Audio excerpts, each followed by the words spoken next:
Hi everyone, welcome to our discussion today on the preservation of culture and history through digital media.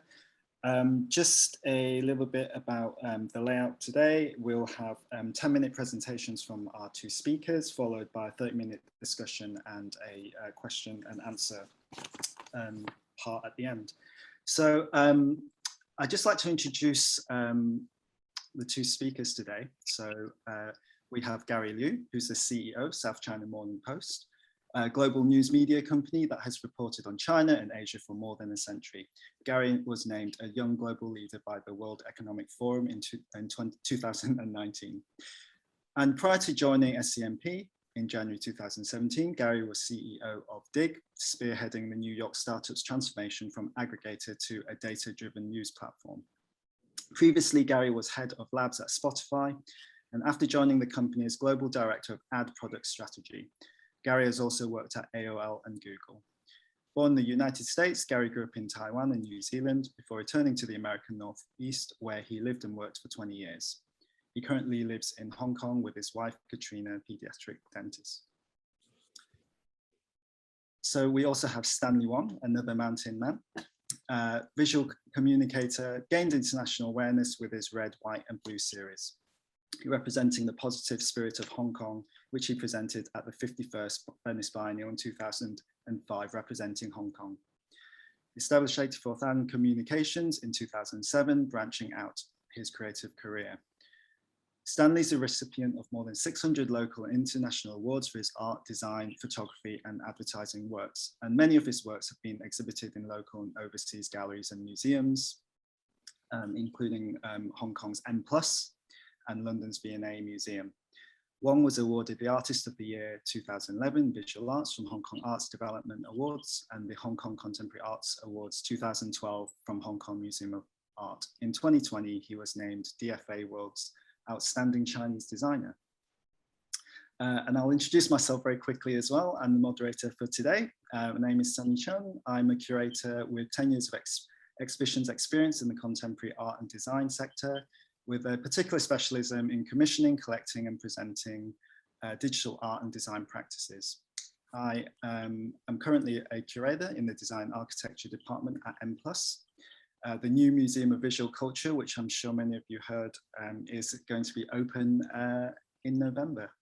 And prior to joining M+, I've held curatorial positions at the Victoria and Albert Museum in London, Barbican Art Gallery also in London, and most recently Liverpool Biennial. So without further ado, I'd like to ask Gary if you could start your presentation. Looking forward to hearing about it. Yeah. Thank you, Sunny. It's good to be here with Stanley as well. And to those of you who are watching us from Hong Kong, hopefully everyone stays dry and safe for the next day or so. I'm going to talk a little bit about the blockchain's potential in not only the art industry, but in the world of preservation. Now, the vast potential of blockchain technology and decentralized ledgers has already started to upend entire industries, and the art world in particular has NFTs to thank for rewriting the rules of digital ownership of art. The emerging technology has, as everyone knows, already exploded this year. Individual investment via NFTs surged from just $13.7 million in the first half of 2020 to a massive 2.5 billion in the first half of 2021. And by the way, the Q3 results have just come out. And by estimate, Q3 saw around $10 billion in NFT transactions in just the last 3 months, which is crazy. Now, in the more traditional auction world, Christie's announced that they shattered the $100 million ceiling for NFT sales worldwide. And their first NFT auction in Asia specifically achieved a total of nearly $16 million. And this is all just beginning. I believe that the NFT market is here to stay. And I think that in the coming months, we should expect the invention and adoption of countless new business models, new ecosystems, new mechanics, and a flood of new users to this type of art and asset collection. Now, NFTs have impacted more than just the art world or the gaming world, where it really kind of originated. It is now starting to shake up the media world where I live and work. Many of the first NFT projects in media are, I think, derivative, but progress is progress, and the application of blockchain tech to the elevation of culture and history through media is of great importance. For example, let's take a look at this hometown newspaper, the South China Morning Post. The DAFA team, I think, has a few pictures of our historic front pages that they'll scroll through as I talk through this section. Now, a newspaper is by definition a centralized ledger of history. Every single day, our journalists cover the news by uncovering new truths that shape our understanding of the world. And they record those new truths to a ledger. So readers around the globe, they access that ledger to be more informed and better educated about our community and the world that we live in. The South China Morning Post has an archive more than a century old, 118 years old, in fact. And that's a ledger of historical milestones from across Asia, especially of southern China, including Hong Kong. We have also actually preserved the archives of several other newspapers of note, including that of the China Mail, which is Hong Kong's very first newspaper, and that ledger of history dates all the way back to 1845. The blockchain, and specifically NFTs, can help us breathe new life into old archives. Historical journalism can be a vehicle to connect us with our past and better understand our present. NFTs offer us a means to consolidate, authenticate, and preserve our history, regardless of where it comes from. And tokenizing history means that each of us can participate in collectively owning a shared experience, regardless of where we come from. So, what exactly is our plan? First, the South China Morning Post will be standardizing the recording of history on the blockchain. This will be achieved by co-developing a comprehensive metadata structure for historical NFTs. This is with the help of cross-discipline experts from around the world.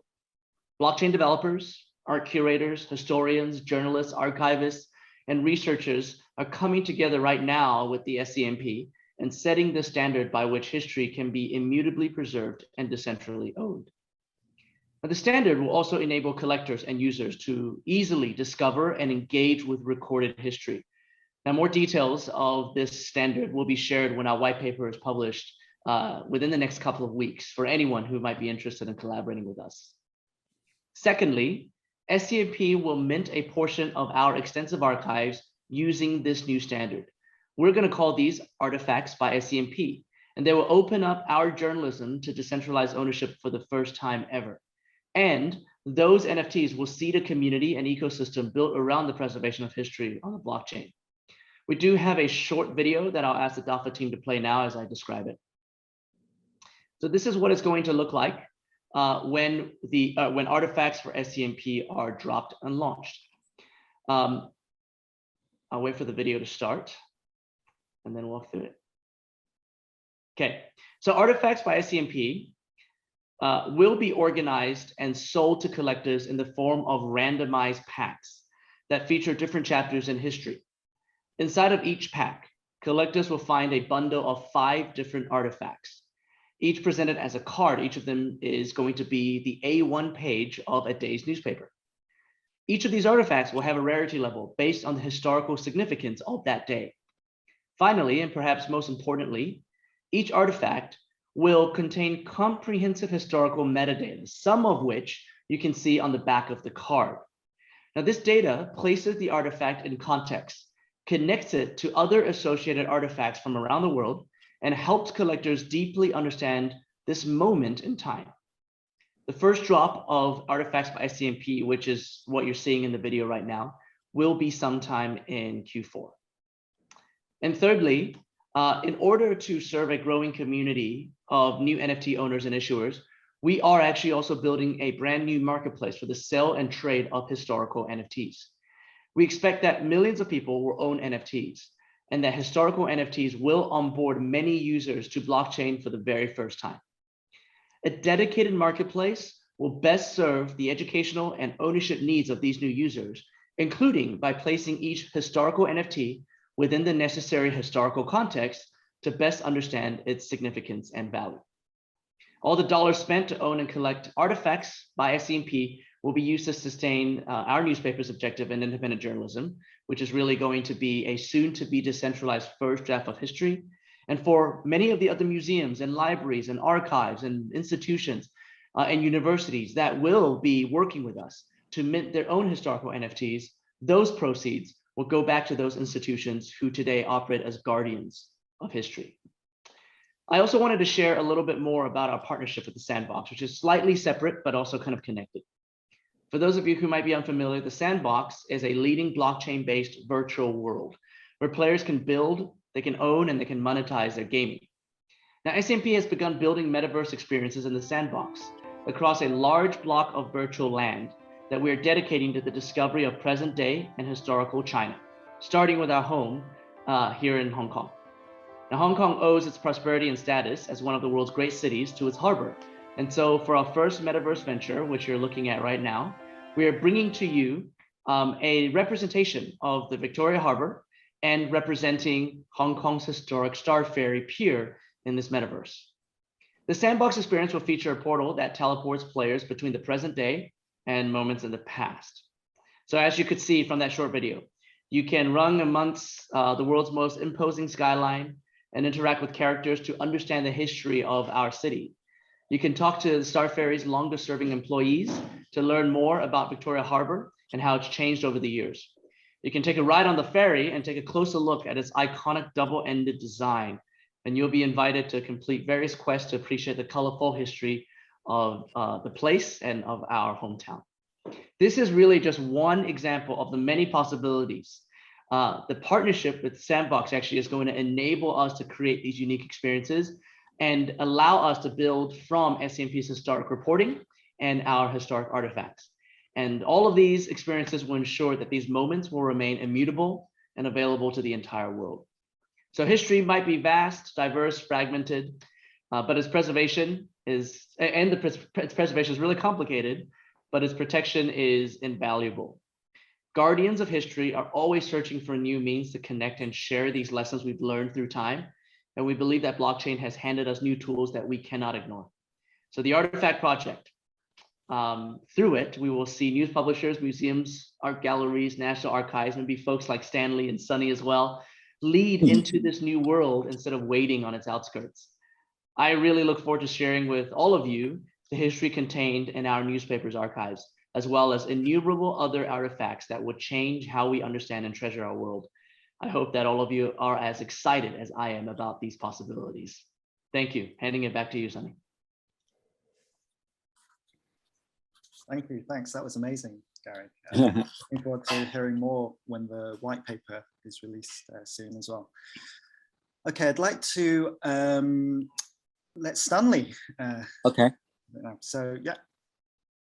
Okay. Can you hear me? Okay. Thanks, Gary. Definitely when we do the Q&A, we have a lot of things to talk about your project, particularly I'm interested in the Sandbox. As a creative person, I think the entry point is slightly different from Gary what just said. How to preserve culture and history, and I would like to use the tool. We think, we visit, and also we create. I think definite archive to the data or artifacts, definitely for us is a data or contents to revisit. But how to allow me as a creative person to rethink and recreate is the way I approach my creativity. For example, the slide you just see this, the red, white, blue vases. They are all the sheets, thousands of sheets of the red, white, blue, the plastic material. But having said that, the form and shape is referenced for those main and chain porcelain vase. I think the way I'm doing it just to allow us to go back to the history, see the aesthetic form and shape at the same time with the nowadays 20th century plastic material. See how what's the future, what's the past kind of relation. So the next slide, please.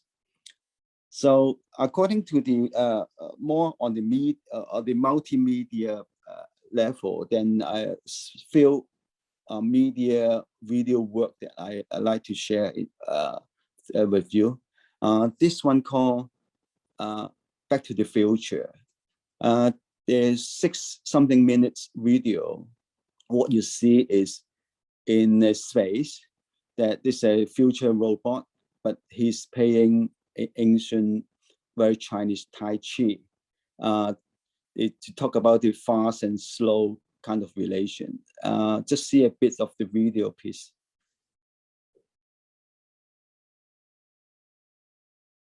Can we play the video?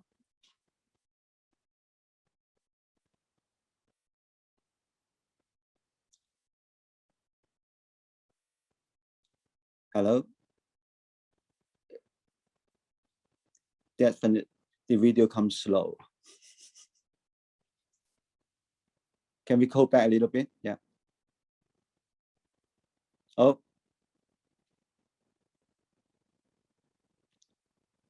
Sound, please.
Okay, can we just stop here? Okay, the video actually ends with a line that looking forward is fast, is imagination, but looking backward is slow, but that's inspiration. I think that's allow us how we see the past data, or that past experience, and then how we deal with it at this moment, and then looking forward. Okay, back to this the PDF, please.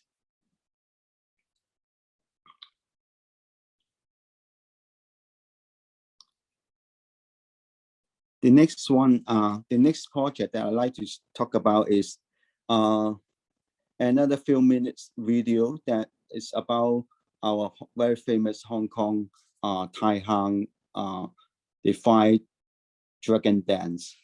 And I think everyone in Hong Kong, living in Hong Kong, knows this particular cultural activity. But having said that, when we observing in the real location, we just stand on the side. They are dancing in front of you and then celebrating with a lot of very clouded environment, but no one really into the close-up of the dancing. So that I use a very high-tech technology, capturing the movement, and then go back to the computer and try to present it with a very special angle, see how to enjoy the incense burning with the 5 dragon dance. Then let's see a bit of the video.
Okay, thank you. Then we carry on with the PDF. So I think definitely in real life, we won't have this kind of point of view, but only the technology will allow us to how to have a very special angle to get into this activity. The next one is another video work that I work on is the capturing the activity in mainland, that the water calligraphy. Then I will translate this the in and out in view situation and then disappearing kind of calligraphy to presenting the Heart Sutra, which is the Buddhism kind of philosophy. What's the illusion? What's the reality? And so, as I said, all the starting point is from the past, from history, which is cultural activity, but I try to put it in the context of the nowadays message that I like to persuade, I like to share with audiences. The last one I like to talk about is just the, this is another version, this empty. The other one, the slide you just saw is the form is emptiness. Emptiness is the form, which is the sentences are words from the Heart Sutra. So the last one, I just did it a month ago, which is like a photo exhibition of my work. And then I work with 4 collaborators. Then one piece of work is like this. It's on the very, it's a huge wall. Then you can see it divided by 20 boxes. Then those boxes will rotating organically, image dissolve into another images. Altogether is 8,000 within more than 1 hour. All those 8,000 photos is selected from my 40 years day-to-day snapshot in the street. Some people, some lights, some Chinese word, as you can see, the kanji, the joke on the bottom. So they just keep dissolve, fade in, fade out, and then the collaborator of Qingping worked with me on this one. Then he suggested to do this, Stanley, just show all 8,000, then we let people see the process of the way that you see things last 40 years. Of course, this 8,000 is selected from about 150,000 images I've been taken in my shelf or slides, and lately it's the digital format. Then Lau Qingping got a very interesting conclusion about this presentation is, Stanley, that's the way how you see. But in the future, definitely technology will allow us, then whatever from our eyeball, what we will see, definitely will be captured, will be saved as data. Then in that stage, what photography will be, what data capturing means, if everything automatically can record as data. So I think this is a very good question. I think that definitely is a very good thing that we talk about, what data versus daily life, what data is useful, what data can be detected by research or archive. I think that that's a very inspiring way that Lau Qingping said, Stanley, in the future, you may not be necessary to bring your camera to go out. All data is captured already. So this is how I like to share today. Then go back to you, Sunny, then we can talk more about that. Thank you very much. You've actually kind of asked one of my questions. Don't know maybe if you've seen one of my questions or not, but yeah, that's actually a super interesting point, actually. this idea of, I mean, we'll go straight into the conversation. Oh, by the way, if anyone has questions, do type them into there's a question thing at the bottom that you can type in, and I'll bring those up at the end. But yeah, this idea of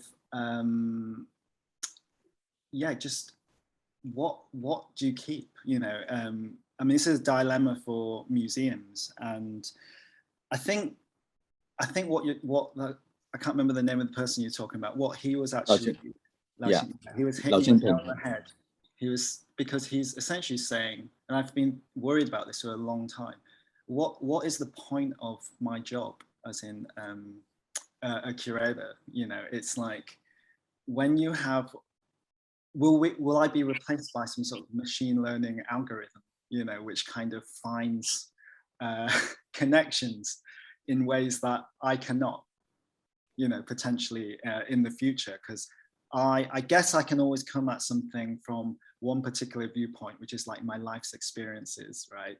But I guess as with Gary's artifact, where kind of maybe metadata starts becoming more and more important and links start getting drawn, you can rip out that whole personal view, but also have multiple, I guess, like multiple ways of seeing things that are maybe more interesting than what a singular person can see. So I mean, that's not a question in itself, but I guess it's kind of like reacting to what you're saying. I don't know if you have any thoughts about that, Gary. No, I'm not a curator, and I don't want to disappoint you, Sunny, as a curator, because I just know so little about your world. But I think philosophically, and this is part and parcel of the philosophy of the entire decentralized web, the idea that you could have many people around the world participate in curation is a good one. Now, in news, we do know that at the end of the day, the parsing of truth requires some level of expertise and gatekeepers. Okay, so I'm not suggesting in any way that we should give up the responsibility, the stewardship of curation because of expertise, of guardianship because of expertise. But to have more people involved must be a good thing. Now, previously, when it comes to quote unquote art curation or historical artifact curation, we couldn't get people involved because there's only ever one version of all of these assets that are so important to human history, right?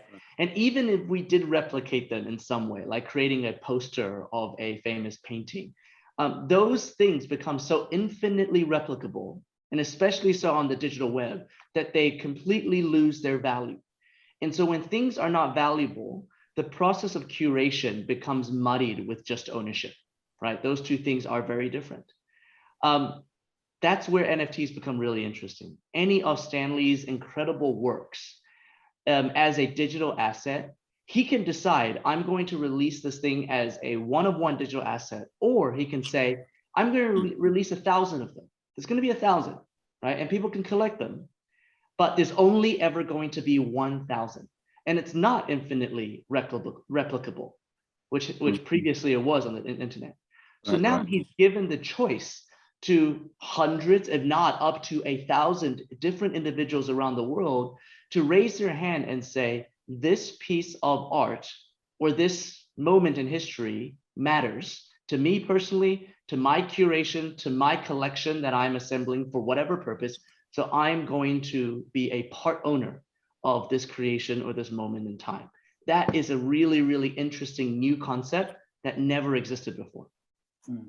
I find that really interesting. I mean, I think one of the great things about NFTs, I guess blockchain technology in general, is this idea that you know, artists can, you know, they can benefit directly from sales of their works. But it does make me think though, like, because I saw an article recently that I think it was the British Museum had minted, like, I don't know how many, like 100 of, I think it was Hokusai's works.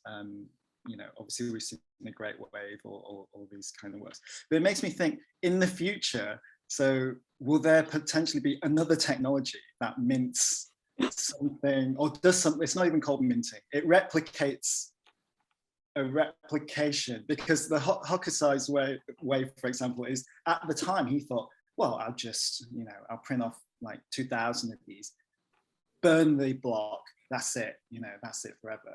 But now we've come to this point where we can actually do something that he never thought of. So will that, that probably will happen in the future. And how do we feel about that? Sorry, I interrupt. I really want to respond to you. Yeah. The replicant. Just remind me the movie Blade Runner. Is it all about the replicant, robot replicant? Same as what you. Humans being replicated. Yeah. I think the one way to think about it, though, which is different, is that in this new technology, and yes, Sunny, you're probably right. You're definitely right. At some point, there's going to be another version of this that replaces blockchain, just the same way as blockchain will likely replace the centralized web, which is the way that we understand information around the world today, right? But I think that it's really important to understand that when you create multiple editions of something on the blockchain, what you are effectively saying is not, I have 1,000 versions of this, right? It is actually, I have 1,000, I'm fractionalizing one piece of work into 1,000 different ownership certificates. So in effect, all of those 1,000 people are owning the same Hokusai print. They're just owning, together they have collectively a decentralized ownership of a single digital print, right? That's the way that we should be looking at it. So if I know that for the British Museum, for some of the prints, they were, I think they might have minted even more than 1,000 versions of some of these prints. We should not be thinking about degrading the quality of each print just because of the fact that there's a bunch of them. We should be thinking about, suddenly, we now have 1,000 or 10,000 people around the world who believe in the value of this creation and have decided that they're going to participate in the ownership of this thing, right? So now the protection of that one asset is now spread across 1,000 or 10,000 people, which means it is going to be even more immutably protected than if just one museum owned it, and God forbid something were to happen in that one museum or its archives, then it's gone forever. And how do you feel about this, Stanley? Because your work's very much a very tangible. There's a physicality to your work. Right. Even with the Red, White, and Blue series, this is about the everyday. This is about the meaning of Red, White, and Blue to Hong Kong. Where's its historical origins from? Probably isn't even Hong Kong. Who knows? And it was adopted or something from somewhere else. But then using this kind of materiality, how do you feel about that translating over into a sort of digital realm, and this idea of almost like transmuting it into this other medium that is kind of slightly removed from your sort of physical world? Right. I'm very open. Actually, I would like to use the word embrace, although I'm very idiot and very amateur to learn to understand NFT, but I'm very positive. I'm following what Gary just said. He used the word participate, right? That's the word he used, and there's definitely, this is the creator and owner, and also he used the word the moment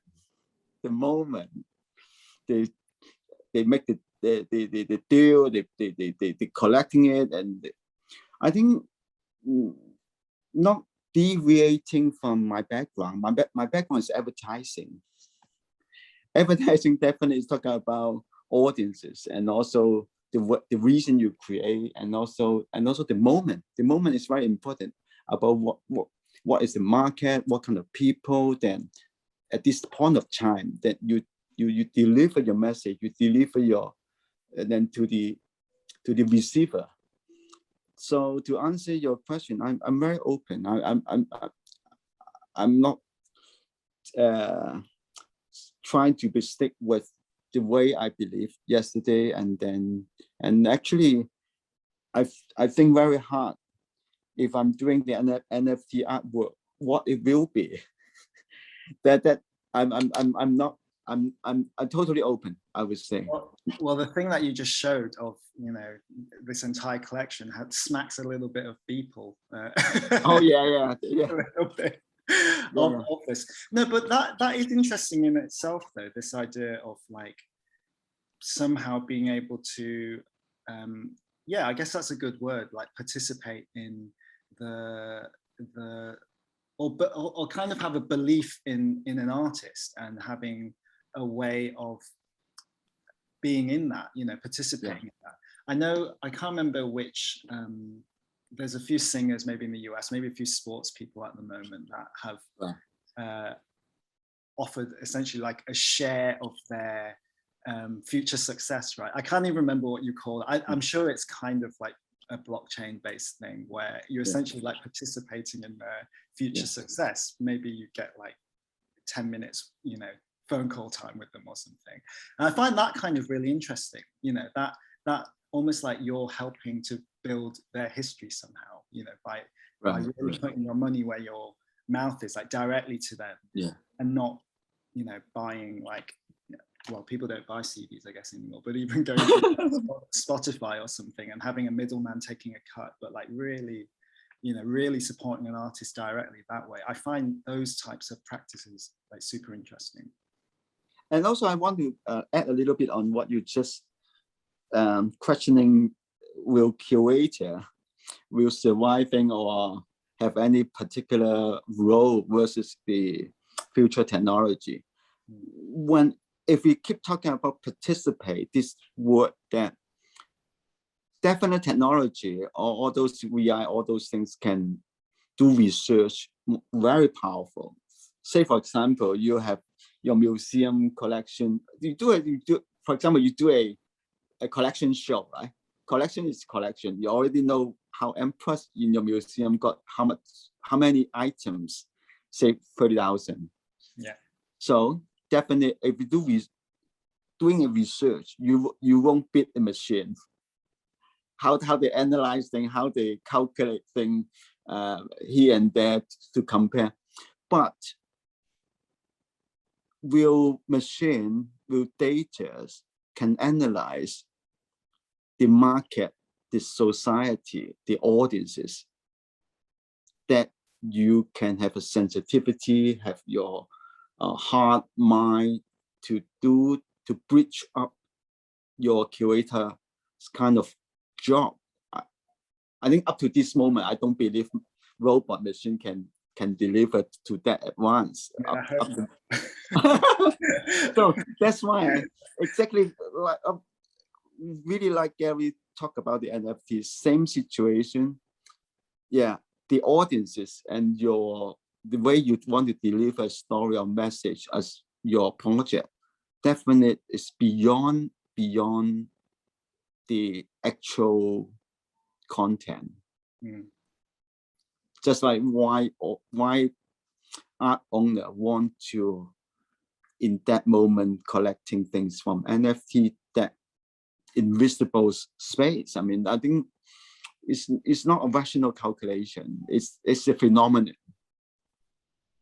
I mean, it's I mean, I've been thinking about it a long time. This idea of, you know, obviously as we have like public museums generally, publicly funded institutions, we have to be seen to kind of, you know, justify, rationalize, think about what we collect. And, you know, I mean, NFTs increasingly are, I mean, look, even the British Museum is doing it. So there's a kind of stamp of authority there, you know, this institution that's like, you know, hundreds of years old. So it's not, I don't think it's something that will go away.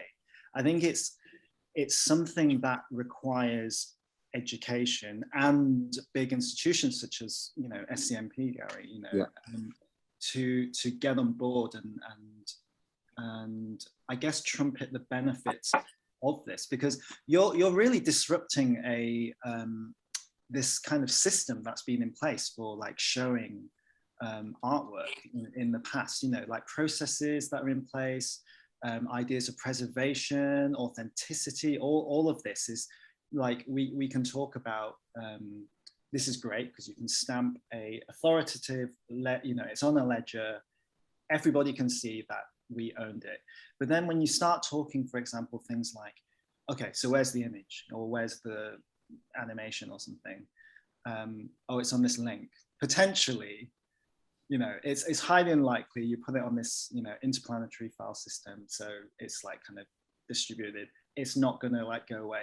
But if you talk about this for sort of traditional red brick, you know, institutions, it's like, it's pieces floating around in the ether. Anyone can access.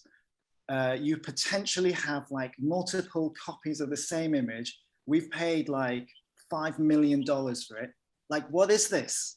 This is crazy. You know, it's like educating, like, what's the value of having the NFT? You know, I mean, I've been talking about NFTs a lot in the past few weeks.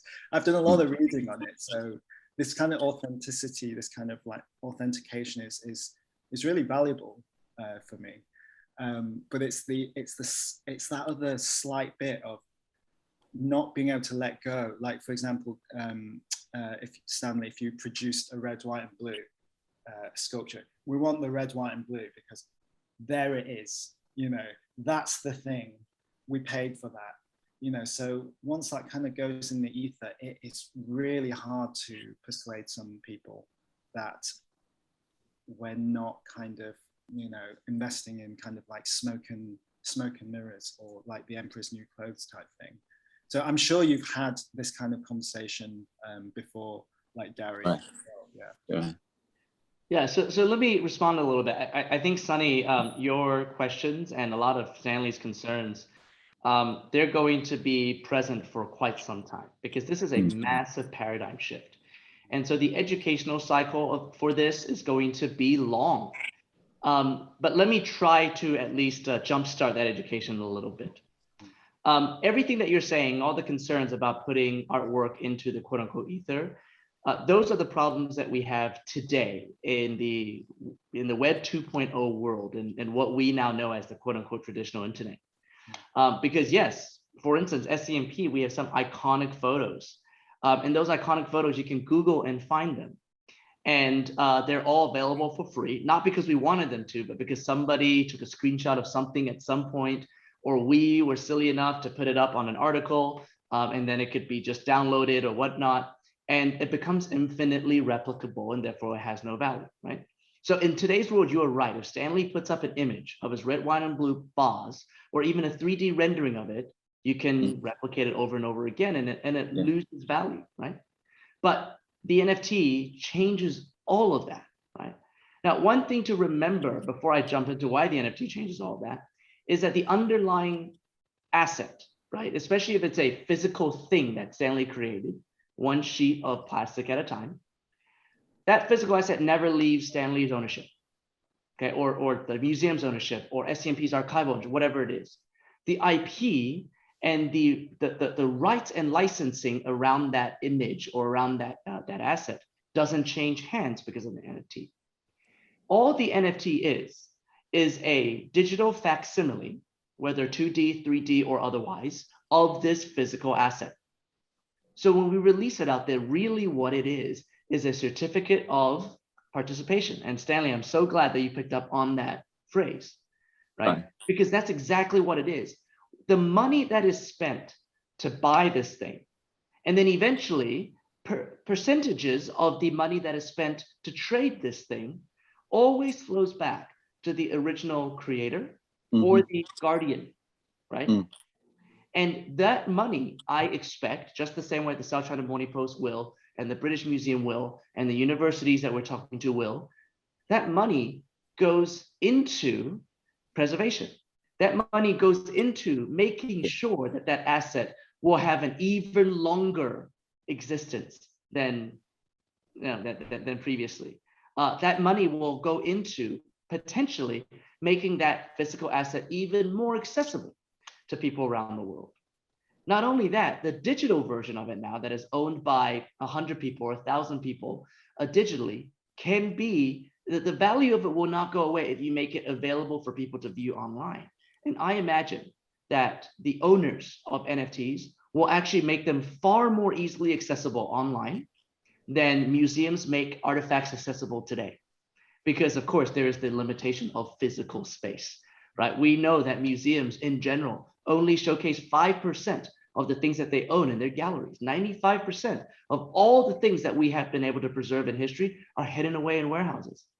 When they become NFTs and digital versions, facsimiles, are now co-owned by people who care about this stuff all over the world, they will be made available, freely available on the internet, whether centralized or decentralized, for the entire world to explore and see and learn from. And I think that's going to be a really cool thing. So it is a massive paradigm shift. Don't think that by releasing it, you're decreasing the value of the asset.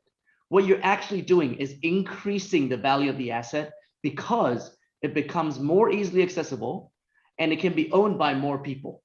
The same way that a company becomes more valuable usually when they go public, because now more people can own a piece of that company, and then over time that company will become more valuable because more people want to participate in that company, right? That's the same way we should be thinking about NFTs and art and historical assets.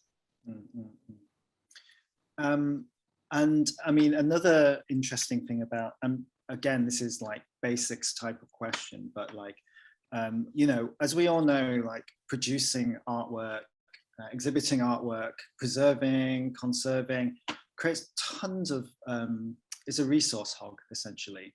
And this idea of like sustainability is you know, it's always prevalent in the museum's agenda, you know, it's, you know, the miles, flying, transporting, all this kind of thing.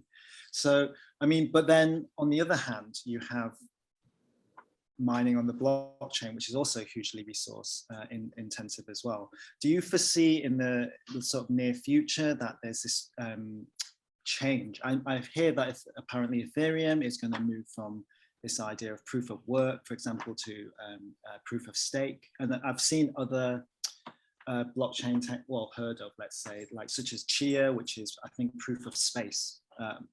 Yeah, I think that's what you call it anyway.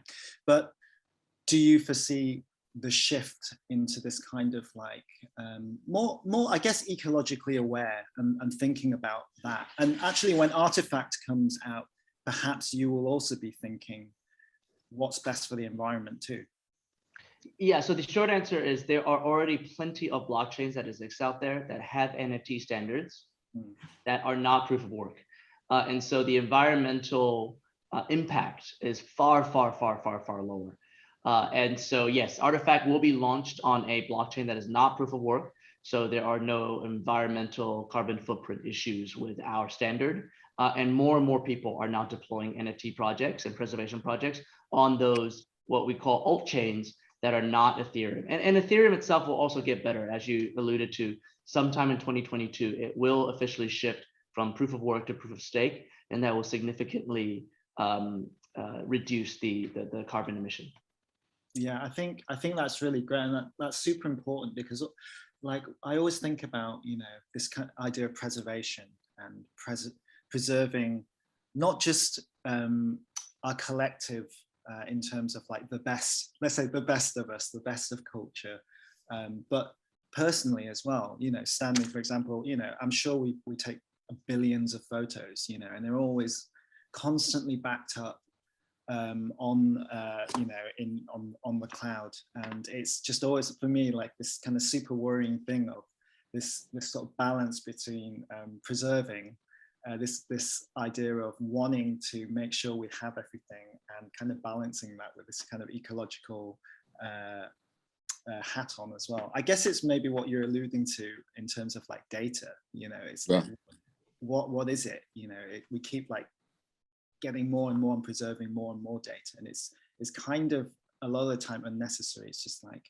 you know, cat videos or dog videos, but they're constantly getting backed up. So perhaps this kind of change in proof of maybe proof of stake or whatever different proofs in the future will help alleviate some of that. Right. And I was also thinking about yeah, so this again, this idea of, yeah, we talked a little bit about preservation, public access. Will I be out of a job in the future? Actually, can I address that? I don't think so.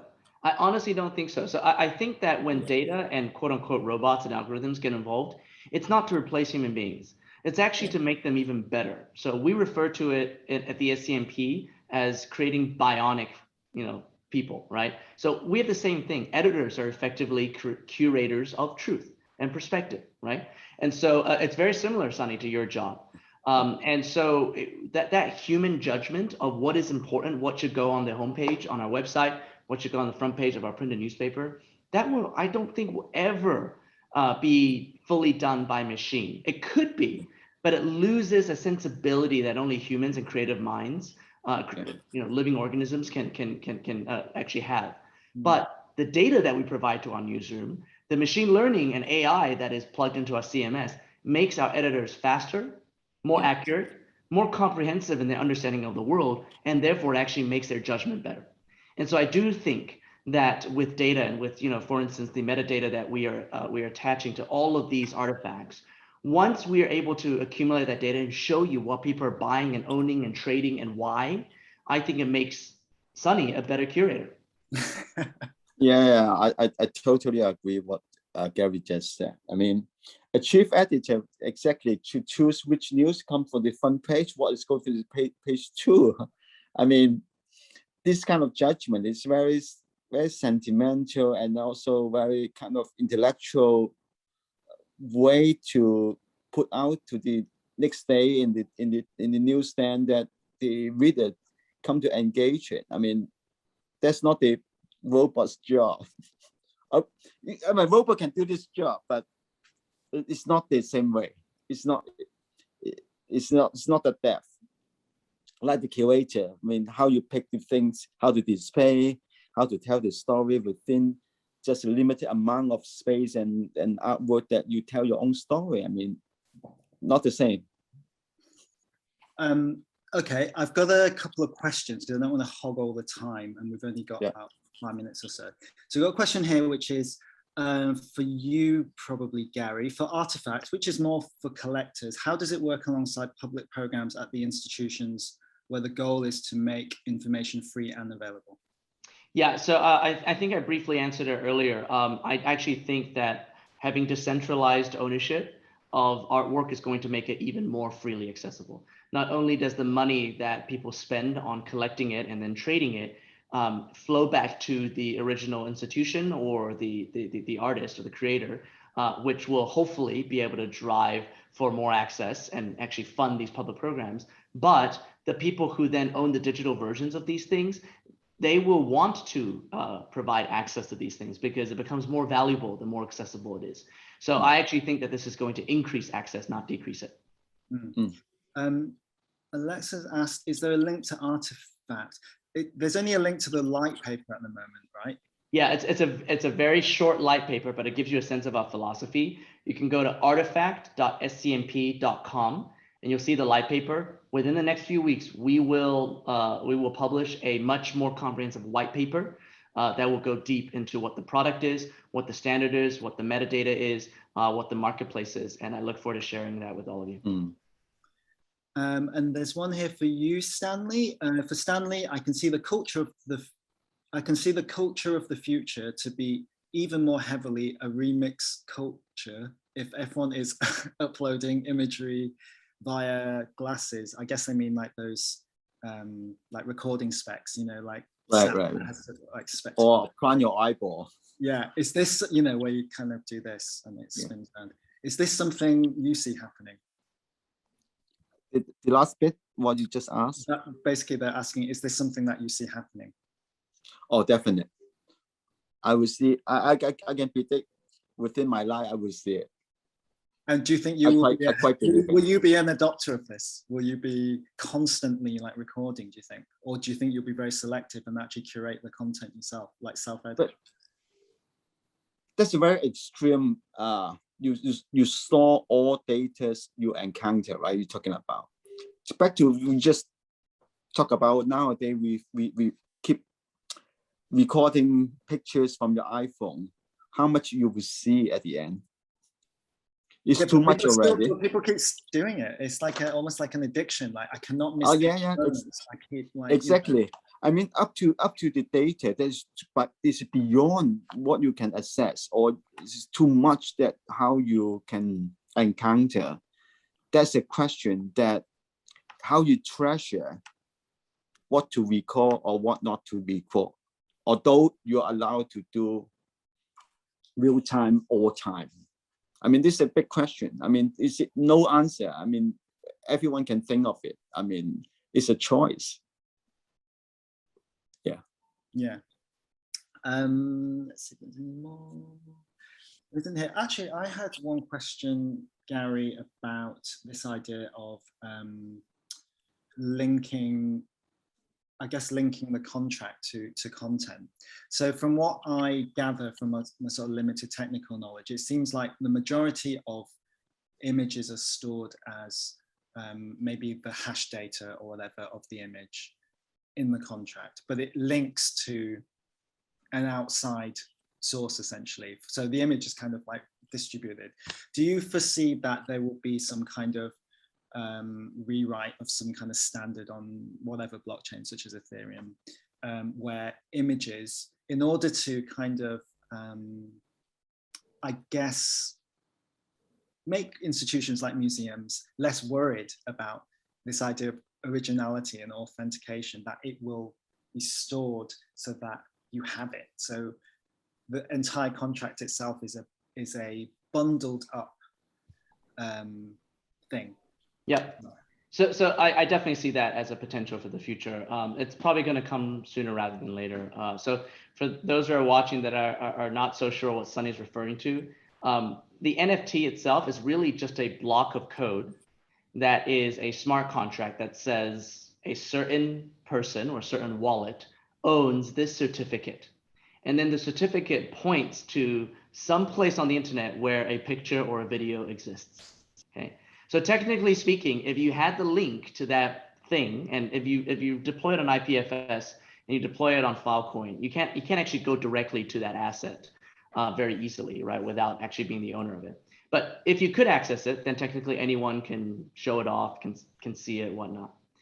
I do see a future where blockchains will be launched where the actual asset itself will sit on chain, right? Will sit with the smart contract embedded. One of the key reasons why it does not right now is because it's really, really heavy, and blockchains are already, their processing speed is already slower than everyone wants. That's why there are gas fees and whatnot. There's always congestion on the network. And so you don't want to embed all of that stuff onto the chain itself. You want to embed as little information as possible to authenticate the ownership and where it came from, and then you point to the asset. But eventually there's going to be blockchain technology that combines the two. Yeah, I think that will alleviate so many, I mean, obviously it's just huge amounts of data. This is the same argument when archivists refuse to, and corporations, in fact, refuse to put company data on the cloud because they thought, oh, I'm distributing all over the world, therefore I no longer own and control it. And now everyone realizes how silly of an argument that is, right? Unless you are a government with things that have to be like air gapped, you can put everything on the cloud and it'll be actually much more secure than if you kept it in a server in your office. And so understanding the decentralized web and decentralized storage systems will be that same educational evolution. And I do think people will get over it and be totally fine with putting digital versions of assets onto IPFS or onto Filecoin. Yeah, it's that education thing, I think. Okay, so one more, last one. If Artifact is going to put history on the blockchain, is there space for someone like Stanley who takes street photos and creates history in that way? So many cool possibilities. Absolutely. I would love, Stanley, I would love if you wanted to take your work from the past and your work in the future and test it without metadata and see how it connects to a lot of other things around the world. Okay. That would be so cool. Okay, definitely I would do it. Amazing. Great. Okay, I think that's about time. That was so interesting. Thank you, Stanley. Thank you, Gary. It's been absolutely fascinating talking to the both of you. I've learned a lot, and yeah, I mean, I've got a lot to think about. Lots more research. I keep researching, and the more I research, the more like things I have to read up on. But yeah, it's totally fascinating. It's like a great time to be alive, I think. Yeah, good. Thank you, Sunny and Gary. Yeah, thank you both, and thank you for Digital Art Fair for inviting us. Okay. Yeah, thanks, Digital Art Fair, and thank you for all those who attended today. Thank you. Okay, bye-bye.